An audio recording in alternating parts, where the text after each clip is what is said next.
নমস্কার বন্ধুরা, নতুন ভিডিওতে সবাইকে স্বাগত।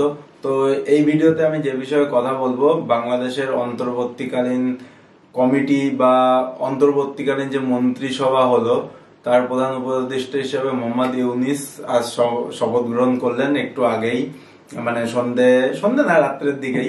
তারপরেই একটা টুইট নরেন্দ্র মোদীর তরফ থেকে আসলো। আমি টুইটটা এখানে তোমরা দেখতেও পাচ্ছ এবং আমি পড়ছিও। My best wish to professor Mohammad Yunus on the assumption of his new responsibilities. এটা তো খুবই দারুণ একটা কথা, মানে ওয়েলকাম করা টাইপের। We hope for an early return of normalcy ensuring the safety and protection of Hindus and all other minority communities.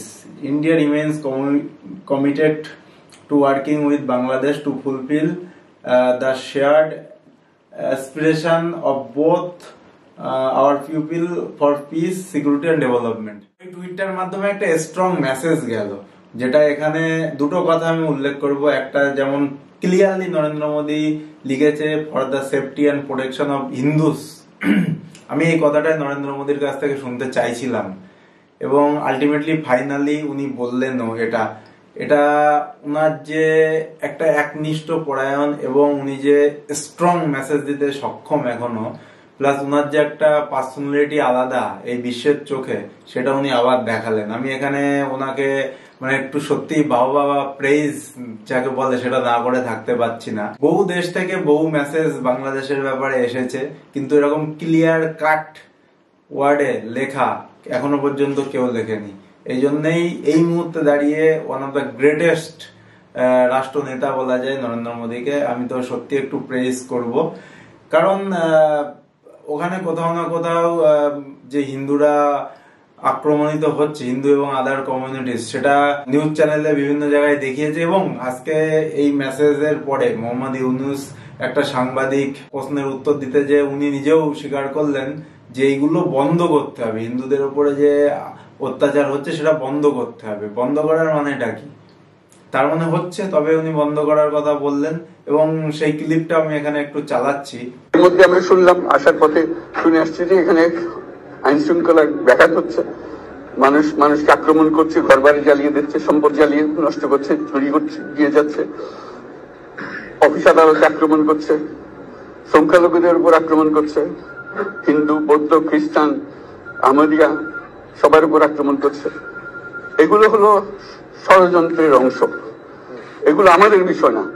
আমাদের কাজ হলো এটাকে রক্ষা করা, সবাইকে রক্ষা করা, প্রতিটি মানুষ আমাদের ভাই, আমাদের বোন, তাদেরকে রক্ষা করা এবং আমাদের একটা শৃঙ্খলা ফিরিয়ে আসা। বিশৃঙ্খলা, সহিংসতা এগুলো হলো অগ্রগতির বড় শত্রু। যাই হোক, এটার পরেও নরেন্দ্র মোদী যেটা আরো একটা মেসেজ এর সাথে সাথে যেটা দিলেন, যে স্ট্রং হিন্দুদেরকে বাঁচাতে হবে এবং রক্ষা করতে হবে, তার সাথে সাথে যে ইন্ডিয়া বাংলাদেশের সম্পর্ক অটুট রেখে ভবিষ্যতেও কাজ করার উদ্দেশ্যে যে উনি এখনো ইচ্ছুক, সেই জিনিসটা ওখানে উনি পরিষ্কার মেনশন করলেন। অ্যাকচুয়ালি বাংলাদেশ থেকে বহু ভিডিও আসছিল, আমি তাতে দেখছিলাম ওই রেলপথের ব্যাপারে বলা হচ্ছে যে ইন্ডিয়া যে রেলপথটা নিয়ে যাবে বাংলাদেশের মধ্যে দিয়ে, সেটাই বাংলাদেশের কি লাভ সেটা ওখানে বারবার মেনশন করা হচ্ছে। এবং বাংলাদেশের যে খারাপ দিকগুলো, বাংলাদেশের জন্য কি কি খারাপ হতে পারে, সেইগুলো বিভিন্ন ভিডিওতে ফেসবুক, ইউটিউবে ঘুরে বেড়াচ্ছে। তো আমার মনে হয় এগুলো সবই মাইথ, একটা টেবিল টকে এগুলো সলভ হতে পারে এবং আমার মনে হয় ভবিষ্যতে টেবিল টক হবে এবং সলভ হবে।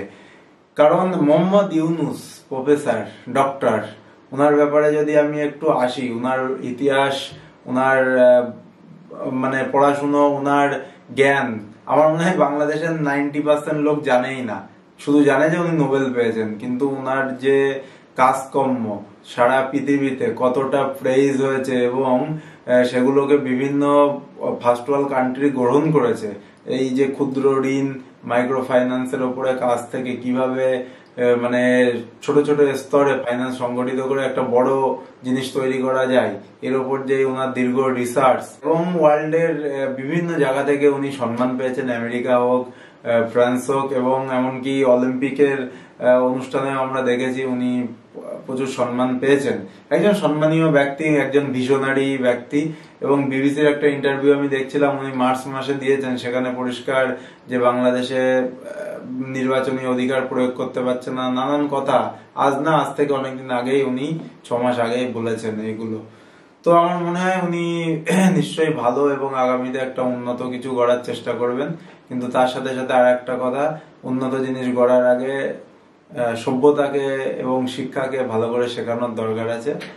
এটা তো এই প্রোটেস্টের পরে দেখাই গেল যে নিজেরাই ফেসবুকে বিভিন্ন পেজে বাংলাদেশের ছাত্রছাত্রীরা লিখেছে যে এই আন্দোলনের এই খারাপ দিকগুলো তাদের না, যাই হোক তাদের করা না, এর মধ্যে সন্ত্রাসবাদী দুষ্কৃতীরা ঢুকে গেছে, তারা এই সুযোগ নিয়ে বিভিন্ন খারাপ কাজকর্ম করছে, এই খুনোখুনি, আগুন জ্বালানো, এইগুলো।